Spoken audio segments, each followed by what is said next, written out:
कारकुन आपके मियां साहब कारकुन मुंतजिर हैं आपकी जानिब से नून लीग के को पूरी तरह सपोर्ट करते हैं और उनके उसको अपना ही मौका समझते हैं।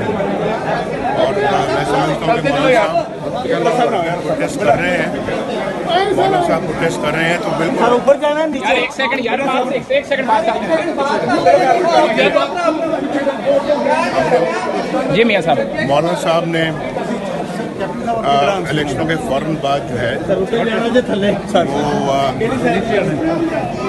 चलते चले सर कि आप अपना जो है वो इस्तीफे दें। असेंबलियों से उन्होंने कहा था कि हम एहतजाज करें, उस वक्त हमने उनको कायल किया कि नहीं, लेकिन मैं समझता हूँ कि उनकी बात में उस वक्त वजन था, लेकिन आज मैं समझता हूँ कि मौलाना साहब की बात को रद्द करना बिल्कुल गलत होगा। मैंने शहबाज शरीफ साहब को लिखकर भेजा है, कल सारा कुछ मैंने उनको बताया है, वो मेरा ख्याल वो ब्रीफ करेंगे।